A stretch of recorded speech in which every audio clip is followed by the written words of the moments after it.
तिलक लगाया, शुभ मुहूर्त निकाला और ले ली पीएम पद की शपथ। रामनवमी के दिन नेपाल के नए पीएम ने कमाल कर दिया। 7 ब्राह्मणों ने बजाए शंख, 108 ब्राह्मणों ने पढ़े मंत्र। पीएम मोदी ने भी दी बधाई। नेपाल में अब हुई बालेन युग की शुरुआत।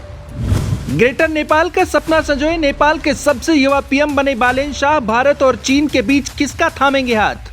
जनजी आंदोलन के बाद अब नेपाल की सियासत में युवाओं की एंट्री हो चुकी है। 35 साल के राष्ट्रीय स्वतंत्र पार्टी के संसदीय दल के नेता बालेन शाह ने शपथ लेकर नेपाल की कमान संभाल ली है। बालेन शाह देश के सबसे युवा प्रधानमंत्री बने हैं। बालेन शाह के सामने क्या चुनौतियां होंगी और भारत या चीन किसकी ओर उनका झुकाव होगा, ये आपको आगे बताते हैं। पहले इस शपथ से जुड़े एक खास बात जान लीजिए। इस शपथ के लिए बालेन शाह ने खास दिन और खास समय चुना था। माथे पर तिलक लगाए हुए बालेन ने शुभ मुहूर्त भी निकलवाया था। मुहूर्त की गणित जानकर आपके भी होश उड़ जाएंगे।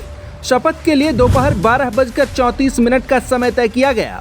हिंदू ज्योतिष और पंडितों के अनुसार ये समय बहुत शुभ माना गया है और साथ ही 1, 2, 3, 4 का अंक गणितीय पैटर्न भी बनता है।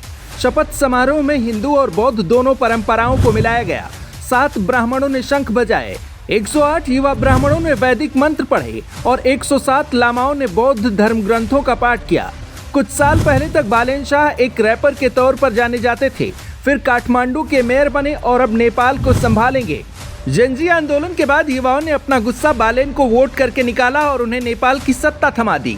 बालेन की पार्टी को नेपाल की जनता ने दिल खोलकर वोट किया। आरएसपी ने 275 सीटों वाली संसद में 182 सीटें जीती, यानी पूरे बहुमत के साथ बालेन की सरकार बनी है।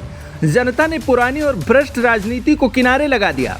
बालेन ने खुद चुनाव में 4 बार के प्रधानमंत्री रह चुके केपी ओली शर्मा को उनके ही गढ़ झापा 5 से बड़े अंतर से हरा दिया। यह जीत इस बात की सबूत थी कि नेपाल की जनता पुराने नेताओं से ऊब चुकी है। प्रधानमंत्री नरेंद्र मोदी ने भी नेपाल के नए प्रधानमंत्री बालेन शाह बालेन को शपथ लेने पर बधाई दी। उन्होंने कहा कि वह दोनों देशों के आपसी फायदे के लिए भारत नेपाल संबंधों को और मजबूत करने के लिए उनके साथ मिलकर काम करने को उत्सुक हैं।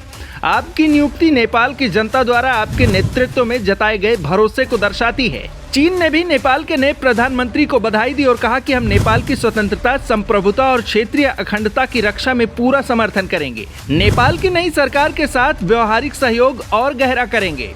बालेन शाह कुछ मामलों में भारत विरोधी रुख रखते हैं। केपी शर्मा ओली सरकार और कोर्ट को कई दफा भारत का गुलाम बता चुके हैं। काठमांडू के मेयर रहते हुए फिल्म आदिपुरुष से नाराज होकर उन्होंने काठमांडू में भारतीय फिल्में बैन कर दी थीं। बाद में नेपाल कोर्ट ने फिल्म पर से बैन हटा दिया था। कोर्ट का फैसला आने के बाद बालेन शाह ने सोशल मीडिया पर नेपाल सरकार और कोर्ट को भारत का गुलाम बता दिया था। बालेन शाह मोदी सरकार के अखंड भारत आइडियोलॉजी के भी खिलाफ हैं। भारतीय संसद में अखंड भारत का नक्शा दिखाए जाने के जवाब में अपने ऑफिस में ग्रेटर नेपाल का मैप लगा दिया था। इसमें भारत की कई जगहों को नेपाल का हिस्सा दिखाया गया था।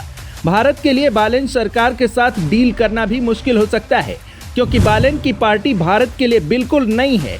बालेन शाह भारत के साथ साथ चीन के विरोधी भी हैं। नेपाल के झापा के दमक में बनने वाले नेपाल चीन फ्रेंडशिप इंडस्ट्रियल पार्क को बालेन शाह ने अपने घोषणा पत्र से हटा दिया था। पूर्ण बहुमत के कारण बालेन शाह का नेपाल में दबदबा रहेगा। उन्हें जनजी का पूरा सपोर्ट भी है। ऐसे में अब बालेन भारत के साथ कैसे रिश्ते रखते हैं, ये देखना होगा। आप क्या सोचते हैं, कमेंट में जरूर बताइए।